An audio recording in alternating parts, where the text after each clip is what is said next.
first introduction to kinesiology was in 1996. Back then I was dating, I had a girlfriend basically, and she had been the victim of childhood abuse. Basically her father was beating her up, and her family basically were keeping the secret.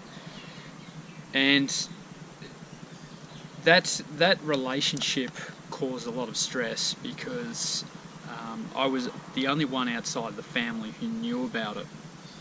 In fact, I won't go into the story, but I was the one who told her about her abuse, because I could see the mannerisms and just sort of what was going on behind the scenes. Anyway, in 1996, that was late in the relationship, and so I decided that I couldn't personally live with the not knowing whether her father was beating her up or not.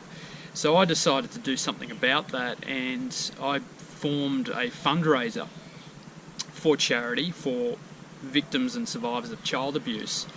And basically what we did, my friends and I formed a rock band. Strangely enough, I became the lead singer, and I wrote a song about child abuse. And we went so far as to put out a single, a CD single. We recorded the song and we put that out, and we started raising money for survivors of child abuse. And what ended up happening because of this, I ended up breaking up with my girlfriend simply because she didn't want the publicity or the stress in her life of this project that I'd worked on for about a year. And so that caused me a lot of, I guess, emotional heartbreak, and that kind of thing. There was a lot of pain. Still to this day, there's a lot of pain thinking back about the story. But so what I ended up doing was I pursued the project even further. I kept the fundraiser going, and I ended up speaking at an ASCA meeting, ASCA, which is Advocates for the Survivors of Child Abuse. And there was two speakers there that night. There was myself talking about my project, and there was another lady by the name of Christine Shanahan. Now, Christine Shanahan, she was a Melbourne kinesiologist, and she was practicing a technique called MEND, M-E-N-D, and it was basically a tapping technique to diffuse stress out of the body. And we both spoke for about half an hour, and I got really interested in what she was talking about, because she was sort of ticking all the boxes, all of the things that I was suffering from, and the emotional pain to do with this relationship that I was in, and the whole child abuse scenario that I was sort of like involved in and knew about but couldn't do much about. And so anyway, I spoke to Chris and set up a consultation for myself. And what I originally wanted to do was to get my girlfriend to go see Chris and to sort out some of her problems and start on the inroads of healing and recovery from her abuse. But what ended up happening is that my girlfriend never actually went and saw her. I did. And so I saw Chris Shanahan just out in Kew in Melbourne. For goodness knows, it would have been weekly. I went to see her every week for probably about 12 or 18 months, and I saw a lot of progress inside myself. I was still suffering from the, I guess, post-traumatic stress of this 3-year relationship that had this child abuse and home beating sort of dynamic to it. But I was also going through some of my own motions and processing a lot of my own sort of past issues and history and things like that, and I was finding a lot of benefit going to see Chris. And so what ended up happening there was Chris started using flower remedies with me. I remember she used bark flowers, and what I kind of did, cheeky me, I sort of started playing a game with Chris, and I started describing the plants she was using.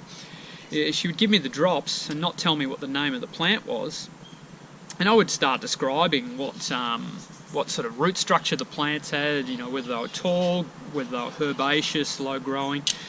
And I just played a little game with her, and I didn't think anything of it at the time. Perhaps I was showing off a little bit, but Chris turned around after about 6 months, and she says, "You know what? Every time you've told me about the plants, you've been dead on, you've been accurate." She goes, "You've got to realise something, that no one is that sensitive to flower remedy vibrations. No one knows what plants." She goes, "You've got to go out and develop this." And so what ended up happening there is that I was very interested in learning kinesiology for myself. And it wasn't so much to do with helping other people at that stage. It was more to do with saving some money, because the weekly sessions were, costing me $60 or $80, each week. And I was working at a plant nursery at the time, which is kind of like the low award wage in Australia. So I simply couldn't afford to have the balancing sessions and continue at the rate that I wanted to progress at. So what I decided to do is to go and study and to learn kinesiology and basically learn the techniques for myself, so as a way of cost cutting. And so I did. In 1997, I went out and did about a year's worth of. Over that year, I did a workshop every month, a weekend workshop, and built up an accreditation in energy kinesiology. And back in those days, there was only one college in Melbourne, so I studied with a variety of different teachers and built up what was a level 1 accreditation. I became a practitioner of kinesiology. So I studied with Charles Krebs and pretty much the who's who of kinesiology who came out of Melbourne back in the day, back in 1997, which is now 20 years ago. And so that was one path that I was on, studying kinesiology and natural therapies, and which really married well with my love of psychology. I sort of always had a bit of a pet interest in psychology. And so that was the one path that I was on, but the other path I was still following, which was my path in horticulture. Ever since I was a kid, I'd grown plants, I'd propagated plants, I'd collected plants.